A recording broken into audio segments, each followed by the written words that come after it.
Okay, so while they're here in Kadesh Barnea, and as they travel, and sometimes we don't know exactly when they're here and when they've left, but as those things happen, a couple of important things happen as we summarize a lot of the things that happen in Numbers.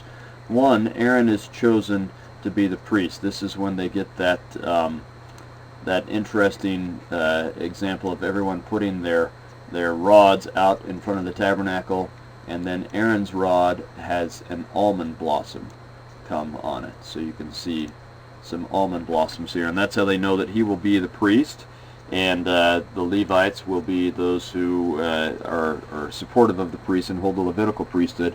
And it's decided that the Levites will not have a tribal inheritance, not a land of their own. Instead, they'll be spread among all the people. Miriam dies while they're here somewhere in this wilderness, and as Aaron, remember that everyone is going to die but Caleb and Joshua before they come into the promised land, and Moses won't die but will be translated before he comes in. So the people continue to murmur, and as a result Moses smites a rock to bring them water, but he takes credit for it himself, and this pleases the Lord.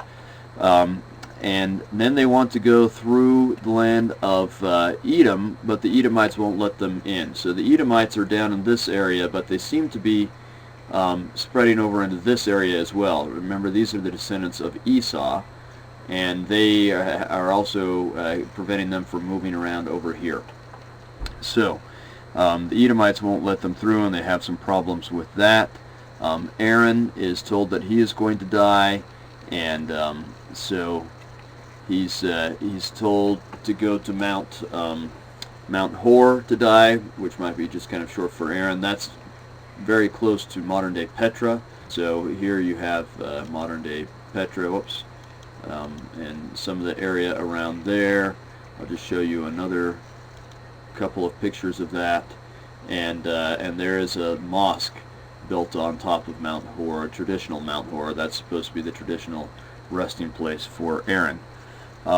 After this, then the Israelites, who have lost to Arad because they didn't listen to the 12 spies, and they decided they go in on their own and try and take Arad, but they lose that battle. So now they decide to try and do things the Lord's way, and they promise that if the Lord will help them defeat Arad, that they will destroy all of the Canaanites when they come into the land. And so they do, and he helps them, and they defeat Arad.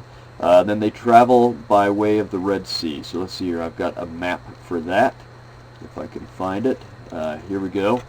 So the Red Sea is down here. So either by coming this way or up this way, we're not sure exactly how, but somewhere around here they start to go towards the Red Sea and over into modern-day Jordan, through the land of Edom. Somehow they work things out with the Edomites. And it says they go along here that they start to complain, and they get snakes. Somewhere right around here they have their encounter with the serpents, and then the Lord tells them that if they will look at the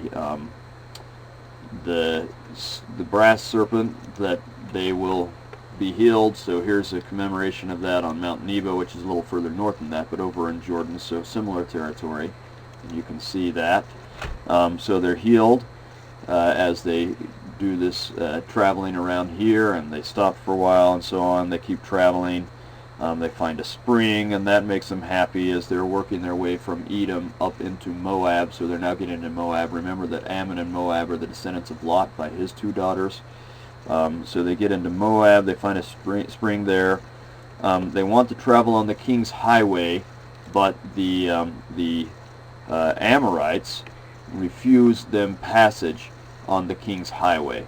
So here are some remains of the king's highway there in southern Jordan, and you can see this built-up area right here. That's the remains of that highway that they wanted to travel. The Amorites would not let them through. The Amorites literally means those who live up in the high country, the highland, and King Sihon and the Amorites won't let them through, and so they defeat the Amorites, and eventually come all the way up and gain control of everything up to the Jabbok River, which you've seen before, the Jabbok River, and then they will also defeat Og of Bashan. So we're going to run out of time. I'll have to talk about that in the next segment.